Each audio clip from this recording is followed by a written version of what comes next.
To celebrate the 1-year anniversary of the Bit Squad, we are going to be giving away $1,000 in Bitcoin for the months of March and April, along with 2 Nano Ledger S's. An extra $100 prize will be available for those who join the Telegram group. Like and comment on every video in March and April for the maximum number of entries. You must be a subscriber to win.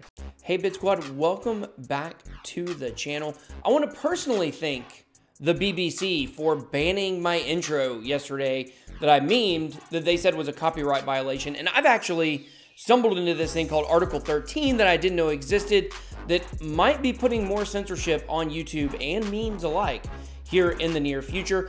Big shout out to the BBC. Thank you so much for banning that video because I put it on Twitter. You can see it behind me. It's gone viral over there. So if you guys missed the intro from yesterday, make sure to head on over to Twitter to check that out. So, all right, guys, today we're going to be talking some very interesting news about Bitcoin maybe getting ready to explode on a bull run. We've got some things that are kind of lining up that could be some indicators that it is near. And how near is it? I don't know. Maybe next quarter we might be able to see some movement up. We're also going to be taking a look at Trust Wallet, adding some new coins. We're going to be looking at the Brave browser possibly destroying Google and Facebook, which is what we all want. So you guys make sure you stay tuned for all those stories. Let's get into Market Watch. Market Watch. Okay, so right now we have Bitcoin coming in at $4,076. Everything almost in the top 50 outside of stablecoins is hugely green today. EOS had a huge pump going up 8.27% after a long, period over the last week of stability. The total market cap coming in at almost 143 billion. So moving on up there, Bitcoin dominance dropping again to 50.2%, guys.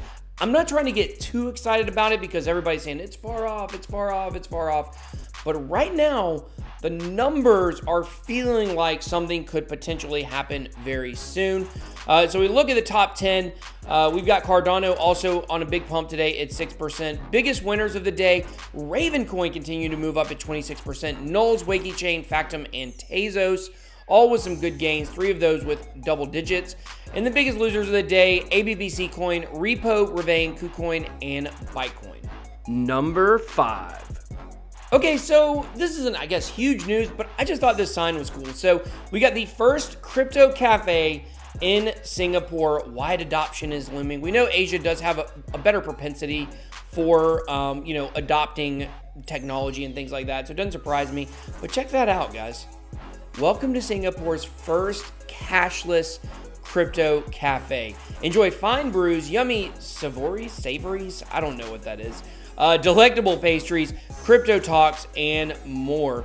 So you guys can see down the bottom, they got some tags for the social media and stuff. Coffee looks pretty good, but they missed a great opportunity to make that swirl into a Bitcoin. Don't really know what that is supposed to be. Maybe just nothing. But this is cool. If I was in Singapore, I would definitely go visit this to support what this place is trying to do. So I don't know. What do you guys think? Would you guys go to a crypto cafe? I know I would love to go. Of course, you would have to pry the Bitcoin out of my cold dead hand. I'm just kidding. I would probably put some aside to be able to spend it, but I thought this was pretty cool. Number 4. All right, we got Trust Wallet, which of course was bought by Binance, now is adding Thunder Token, Kin, which was adopted by TapTalk, I believe today, Aeon, and Nimic. If you don't know Nimic actually supports our monthly ledger giveaways where we give away a nano each month. Big shout out to Nimic for helping support, and big ups to you guys for getting on Trust Wallet. This is pretty big. At the bottom, it says everything that they accept, so you can see the list right there. So, most of it's pretty exclusive. We got some that, aren't necessarily the biggest assets. But this is definitely pretty cool. We've got another wallet that will support these tokens. Number 3. Okay, I know the question that's on your mind. Are we early? You need to know. Everywhere you go, you got a rule. You want to be 5 minutes early. And you want to be early in crypto too. You want to know that you didn't miss out on the big gains and that they're still coming and we still got a chance to get Lambos. I know you're wondering. So are we early? The answer is yes. So here we have Tom Jessup, the head of corporate business development at Fidelity Investments and the president of Fidelity Digital Assets. So this is what he had to say. That's a picture of it. What's interesting when you look at the data, as you might expect, it's still very much an early adopter market, like the folks that you would look at and say would tend to be more of the risk-taking investors on the spectrum, so that the hedge funds and perhaps the family offices are further ahead than the pension funds and the endowments. So it's pretty cool. We know Fidelity is now jumping into crypto with custodial, services regarding Bitcoin, and I think some other cryptos as well. But this is big, right? So we have the CEO of a guy who will know, who would have a good idea because he sees a lot in the crypto world, considering he's supposed to develop, different wings of Fidelity, and knowing that crypto is part of their plans. He would have a good insider look at this, and he says we're still early. And what does he equate that to? Risk takers. People that are early, they're risk takers. People that don't like change, people that are scared of change, people that are scared of doing new things, they're the ones that take forever to take on new technology. So I think this is pretty cool. Definitely, I feel like giving myself a pat on the back, and I'll give you one too. Here, let me get that back and let you know you're here early. Number 2.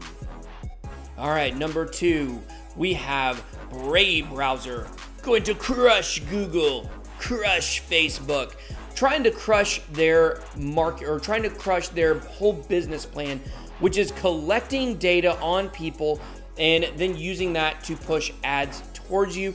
Of course, ads that no one wants to see. So Brave browser has, getting ready to move forward with allowing revenue sharing between the users of Brave browser and the advertisers on Brave browser. So it says here, starting from the next month, so in April, Brave will distribute to the browser users 70% of the revenue they get from advertisers so they can tip publishers. They will keep 15% for themselves. So they're going to be taking 70% of that ad money and they're going to be giving it to you so you can tip me. Well, some other people too, but mostly me. So we already have had them roll out the plan where you can now watch ads and make money.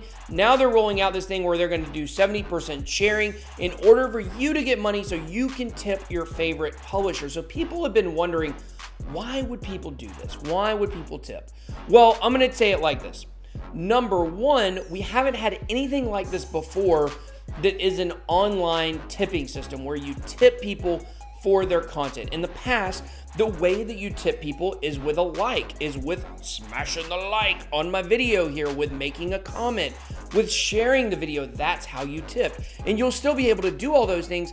But in the future, we're building a model where, when you tell someone they did a good job on the internet, you give them a micro payment. That's better than a like, right? And I'm sure somehow in the future, there will be ways to where kind of likes and micropayments are integrated, kind of something like Redcoin, something like that. But, that's number 1. Number 2, you have to keep in mind that there's a younger generation growing up and all they know is the digital world pretty much, right? Hey, tell them, go get a stick and a ball and go outside. And they don't know what to do, but you say, hey, pull up, TikTok on your phone, and they got it real quick. So, there's a new generation coming up that likes tipping people, in order to get people's attention and in order to tell people they did a good job, because everything they do is on the internet. So, we definitely have a very interesting, time coming up ahead for, the ways that we've done things, such as Facebook and Google in the past, to the way things that are going to be. I think this can be a new business model that is something that can be lasting and can replace that old guard. The number 1 crypto story of the day. All right, guys, I know why you came here. You came here because you wanted to see a physical Bitcoin and a bull toy, because that's what's on the article right here, as you guys can see. So there is a bull in a Bitcoin, which can only mean one thing. We're going bullish. So here we go. Near record-breaking low volatility could precede a Bitcoin bull run. And this is a very interesting article, and it shows a chart that I've actually never seen before. This is from Trader Troy on Twitter, which I don't know him either. Maybe he's a big trader. I don't know. But this is actually a quarterly chart from Bitcoin. This is not, a monthly chart. This is a quarter chart. So it shows basically quarter 4 from last year, and this is quarter 1 for this year. Now, interestingly enough, lower volatility usually leads to a bull run. So if you go back and look zoom in a little bit more here, you can see there wasn't a lot of movement. The candles got smaller and smaller and smaller. Oops, I did not mean to click that. Well, there we go. I'll just pull it up again. The candles got smaller and smaller and smaller and tighter and tighter and tighter. And even though, like, you can't really tell because we had such a big run and it's kind of skewed the chart, but those are very tight little windows there that you can see, kind of in the middle from, July or from Q1 in 2015 onto 2016. That was really tight windows. And that's what we want, right? We want the low volatility. It leads to kind of like, you can think of it like pressure, like the market building. Now, do I want to see that many before we go up? No, I certainly don't. Now, in March, there was a 7.8% volatility level. There was only a 7.8% swing from the low to the high in Bitcoin. Now, that is the lowest in recorded history of Bitcoin. Now, of course, there's no history before recorded history, but the long and the short of it is this was the tightest window of trading percentages that we have had on Bitcoin since it has been around, according to MarketWatch, which is not my MarketWatch. It's an actual company called MarketWatch. But, will we have to see several quarters of these tight windows before we go up? Not really sure, but I know with Bitcoin dominance going down, and with the tightness of these trading windows and the low volatility, it definitely feels like we are onto something. Now, when you look at this chart and you look at these numbers here, you had the massive parabolic run right here. You had the massive drop here, and then you move over and then you see another huge drop. And I'm just gonna say it, that looks like capitulation to me. I think we have seen the bottom. I've said it before, I just want to re-emphasize, I do not think we will see newer lows. Some people do think that we will, but I think we are going to start seeing some more of these orange candles on this chart, the green ones that we like to see, and less of the red ones. But like I said, we could be buckling up for a long period of this low volatility. It might go much further than just this month, next month, whatever it might be. But, I can kind of see things maybe at the end of Q2 picking up. I've said for a long time, I believe that the summer is when we will start seeing, incremental gains going back up towards 10,000. I think we will, even in, I think, my most bearish scenario, I do believe that by the end of this year, we will be above 6,000, at least to 8,000. I personally think by the end of the year, we will be back to 10,000. Right now, it feels like the moon. Last year, it felt like that was a collapse. It felt like 10,000 wasn't good enough. But right now, if we can get back to 10,000 by the end of this year, I think we would all be feeling pretty good, especially if you've been investing during this bear market and trying to, get some bigger bags. So I hope you guys enjoyed this video. Don't forget to smash the like button. And until next time, BitBoy out.